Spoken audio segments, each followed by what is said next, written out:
Hi guys, happy Wednesday. I'm super having a hard time finding somewhere to sit in this house. It is 3 times bigger than my other house, but it has no good walls for my lives, so I'm currently in the hallway. So I apologize for the lighting.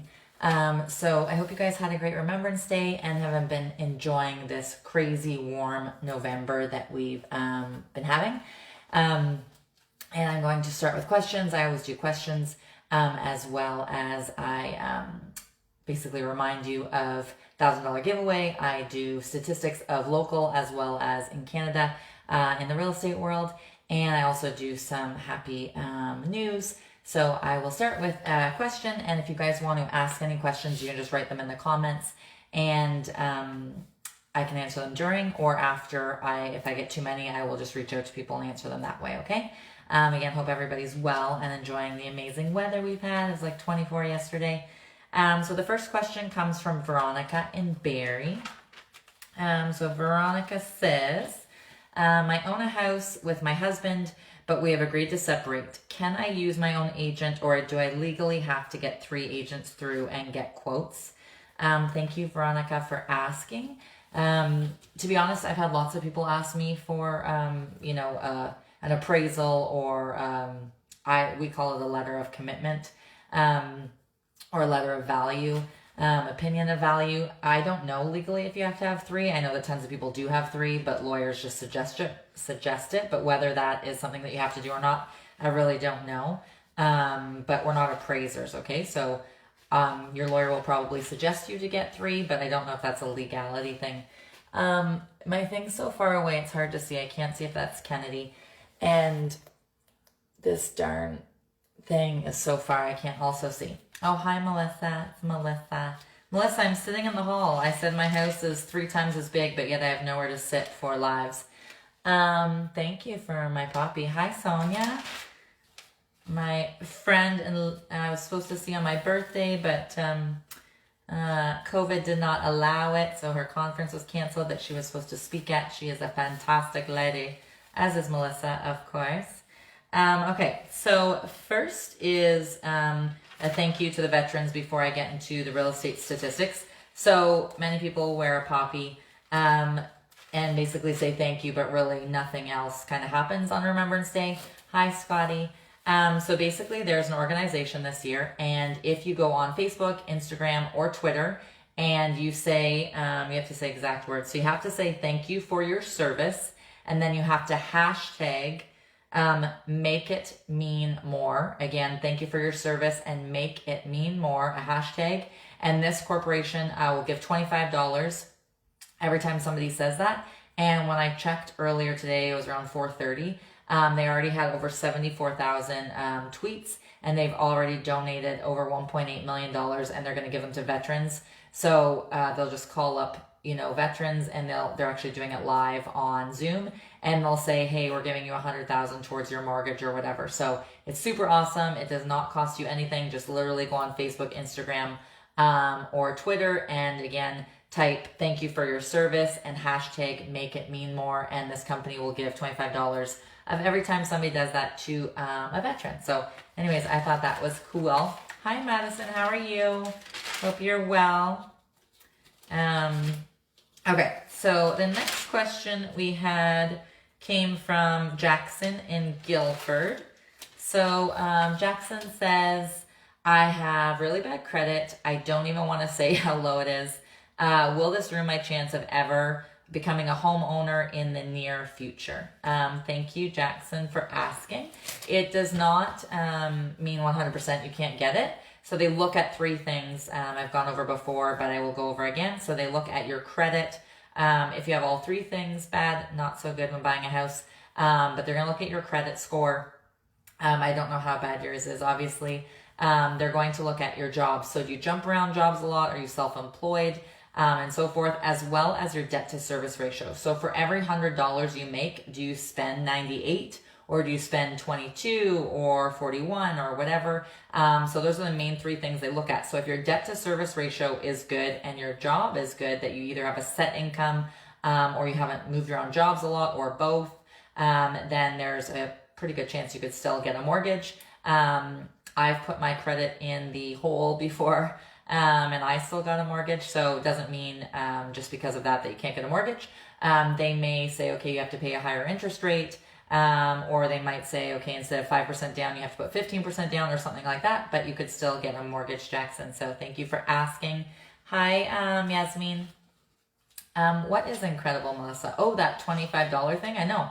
Already 1.8 million they've given, and it's free and super easy to do. So this corporation is doing it because they just said that every year people just are like, oh yeah, here's a poppy, and they maybe raise like $8,000 in poppy sales. You know what I mean?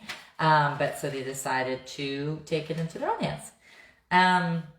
Okay, so there was a girl in her late 20s, and she lived in New York City. Not lived, she still lives in New York City. And her name's Hannah, and she was a bit depressed. And instead of like drinking or drugs or whatever, she decided that she'd take a notebook and she would write everything she basically wanted somebody to say to her. And then she started to rip out the pages of her book, and she'd put them like in pockets at clothing stores or on park benches or wherever she could anonymously leave them. And from there, she ended up opening a website, and it was called, or is called, moreloveletters.com. And basically, people can either go on and they can see profiles, and they can be like, okay, I'm going to write letters to this person, or I'm going to write letters to this person. There's always a deadline. At the end of the deadline, then her company then prints all the letters and sends them to that person who doesn't know that they're getting that. Or you can go on and nominate one of your friends and say, my friend really could, use a pick-me-up or so forth. And since she started, this has happened in more than 73 countries, and over 250,000 people have received these love letters, per se. So just encouragement and support and so forth. So I thought that was cool. And one more thing before real estate statistics. So we had a question from Candace and Becky in Barrie.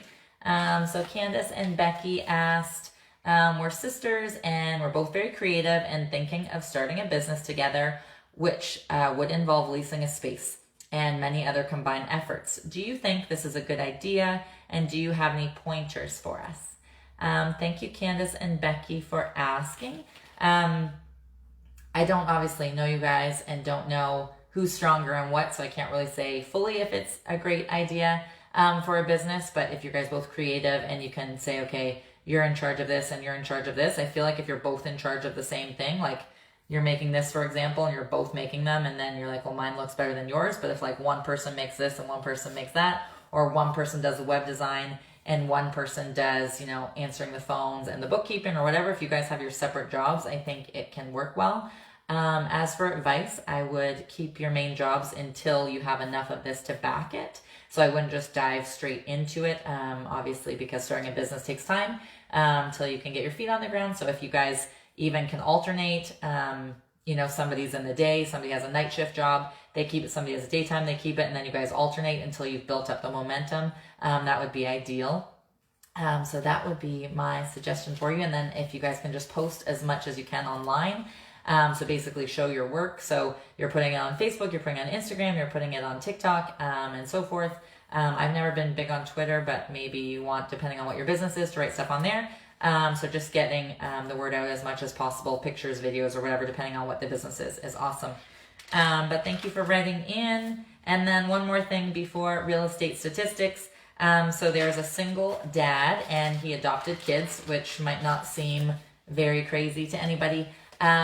He's 29 years old. He was in the foster care system himself since he was 12. But the only reason I'm mentioning it is because he adopted 5 children. They're all brothers and sisters, and he did that because when he went into foster care, he lost track of his brothers and sisters, and he heard about these kids. They were already in 3 separate homes and eventually would probably be in 5 separate homes. So he decided to bring them together, and I just thought that was really cute. Again, this guy's only 29, but he's taken in these 5 children, so I always love happy stuff like that. Okay. So I'm going to do the real estate statistics now. On a side note, we do the $1,000 giveaway every single month. So if you know anybody that you want to nominate, it can be your neighbor, it can be a friend, It can be a coworker, it can be a person at Tim Hortons, Shoppers Drug Mart, etc. You just have to send in a video and say who you want to win and why, and then on December 1st, we'll knock on somebody's door and give them a check for $1,000. This past month, a woman named Laura won in Stainer, so feel free to nominate anybody.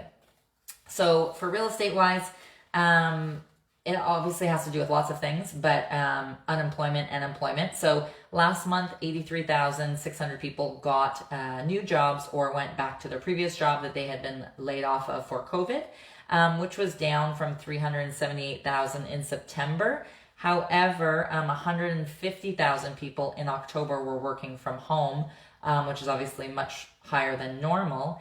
And in Canada, October 2020 as opposed to October 2019, there's 2.4 million people working from home, which is a crazy amount of people working from home. And basically, obviously, if employers don't let people work from home, then people would have a hard time paying for their mortgage and so forth. So obviously, it's good that people can work from home. And that's also good for the real estate economy because people are realizing that maybe their house isn't big enough or it's too big or what have you. So they're also moving, which is spurring real estate market. I will do Barrie statistics, but just on a side note, in case anybody is curious, for Toronto, Toronto was up 25.1% over last year for their real estate sales. And that's their fourth straight month in a row that it's gone up. And what else was I going to say? Because of them keeping the mortgage rates low for the next 3 years and the amount of people that they're planning on doing for immigration and stuff, that is expected to keep spurring the real estate market.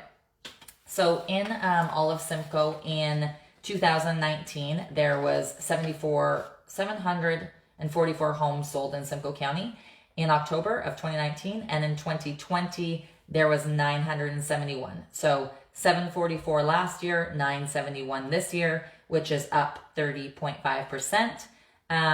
The average sales price last year was $517 in all of Simcoe, and 517,000 change, and I just don't do the change, which is now $649 this year. So it was $517 the average sales price last year, all of Simcoe. This year it is $649, which is up 25.5%. Just in Barrie, the average sales price last year in October was $505, and this year it's $598, which is up 18.4%. In the rest of Simcoe, the average used to be $523 last year, and this year it is $674, which is also up, which is up 28.9%. And then all of Simcoe for like detached, semi, and so forth. So the detached houses in October last year, 561 sold. This year, 716 sold, which is 27.6% higher sold. Semi-detached last year, the average, or sorry, not sold, that was the sales price. Semi-detached, the average sales price last year was $416 and change. This year was $477, which is up 14.7%. Townhouses last year on average were selling for $391 and change, and this year are selling for $498. So obviously most people can't save $107,000 in a year. So townhouses were up 27.2%. Condos last year, the average sales price was $436, and this year the average sales price is $474, which is up 8.6%. And year to date in all of Simcoe, there was 6,417 houses sold last year, and this year there's 7,951, which is 23.9% higher. So yay for Simcoe. And last year the average sales price was $505 and change, and this year it is $588, which is 16.3% higher. So basically everywhere is up. The lowest that was up was condos. And, all of Simcoe was up 30.5% more homes sold, and the average sales price was up 25.5%, which is amazing. I'm going to try different things next week too. But anyways, this question came from Brad in Cookstown. So Brad in Cookstown said, I share a driveway with my neighbor. You guys are allowed to write in questions. Hi, Justin. I share a driveway with my neighbor, but it's actually on our property. Should we not share it? It's the only access to my neighbor's backyard, and we're planning on selling. Do you think the driveway being shared will limit our value? Thank you, Brad, for asking. I do think so, to be honest, and I just showed a property today, and that was the first thing we went and shared driveway because it was tight in between, which even if you own the driveway is not going to get wider. But it's just the idea of it and who's plowing it, and then, do you know what I mean? It just convolutes things and whatever. So I wouldn't do a shared driveway personally, and I would pay less for a property if it had a shared driveway. So if it is fully your driveway, I know it's mean to the other person, but I wouldn't let them use it because it's going to have more value to you when you sell it. So that is my answer, and thank you for asking. There was a 95-year-old vet, and his wife died, and I'm getting a call from a 437 number, which I don't know where that area code is from. His wife died. They had been married for 67 years, and she always said she didn't want to go in a nursing home, which she passed, so she did not. But her husband basically had like no other choice at that point, so his grandson decided that he was going to take him in his RV and go all over North America and places that his grandpa never got to see. I just thought it was cute, so they went to Vegas, and they went and did Mardi Gras, and they went to Mexico and Louisiana and a bunch of World War II museums, so it was cute. He recently died, but I just thought it was cute that he got to not ever go in a nursing home and do his bucket list in this RV with his grandson. So the next question comes from Misty in Elmvale. So, oh, that's not the right one. I lied. Hi, Jennifer. Hi, Carrie. Okay, Misty. Where's Misty? Okay, Misty in Elmvale. What is the biggest home design trend right now, and how can I stretch my budget with it? Thank you, Misty, for asking. The biggest design trend right now is accent walls. So like you've seen maybe little pieces of wood, and I don't even know what I guess they're called in their measurements. And people do like different ziggy-zaggies, or they do part way up, or they do like square type things, almost like checkers. That is the biggest thing right now. And how to stretch your money and your budget for that is actually not expensive to do.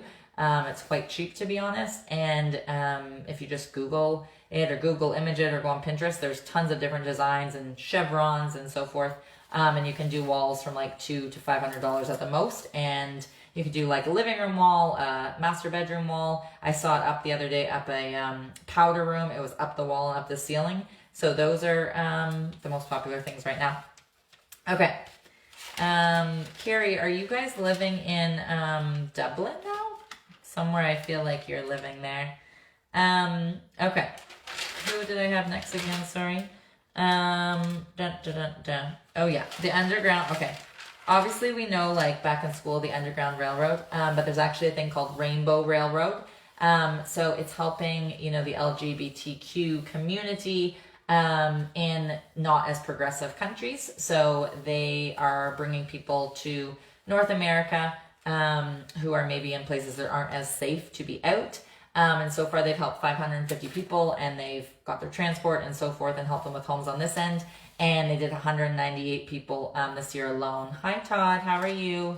Hope you're having fun with one of your daughters or many of your daughters tonight and your puppies. The next question comes from Dominic in Shanty Bay. So Dominic says, I was interested in a new build development and heard you bought one in the same building. My friends are trying to talk me out of it and say, what if it's a scam and you lose all your money? Help me. Thank you, Dominic, for asking. I didn't end up buying there, not because I thought it was a scam, just because I didn't want to wait 4 years for the development to be done. And I kind of got the idea, or like in my head, moving that weekend kind of thing. So I didn't end up buying it and just move somewhere else that was already built. But like there are some condos and new builds that never get developed and people do lose money. But there's also ones where people get the money back, like in Barrie down on the bay, people got their money back for the development that was never done. So I can't say if it will 100% go through or not. But if you're talking about the one that I was going to purchase in, he's done tons of, buildings in Toronto and Oakville and so forth. So it's not somebody who's never done any developments at all. So I would feel better with that than some Joe Blow. But yeah, that's my answer for you. Who do I have next? Oh, girls in the last 25 years are up. not the amount of girls born, but their education. In the past 25 years, the amount of educated girls, High Dakota has risen 89.1%. So UNESCO, I don't even know how you say that, they showed that more than 180 million girls had enrolled in primary and secondary school in the last generation, and 3 times more women had enrolled in university.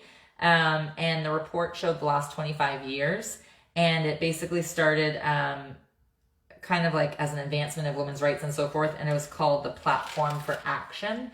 And the main areas they've seen girls going to school in the rise is Africa, India, and Southern Asia.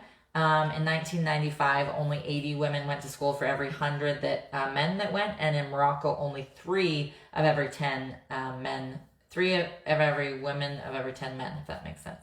But now everything is up, which is amazing, over 89%. So I just thought that was great. And there's another foundation called Save the Children, and basically they were showing over 11 million girls have been saved from like childhood marriage, and 4.5 have been saved from like violent deaths. And they just basically say Rwanda, more than 80% saved from infant deaths and teen pregnancy and so forth. But the biggest areas that were where they raised the age of marriage was Bangladesh, Afghanistan, and India. And they've also raised the number of women getting educated there. So I always like that kind of thing. Again, real estate is up. I know I do all over the place with real estate and news and questions. Again, if you know anybody for the $1,000 giveaway you would like to nominate, hi Shmel, for the $1,000 giveaway, please feel free to email it in. Mel, I hope your dad is well, and I hope Walter is well. Walter is a Saint Bernard. Hope everybody is good and had a fantastic warm weather weekend. And you guys nominate people for November, and hopefully guys nominate people, because it's been all women lately nominating people. Have a fantastic day and a great evening.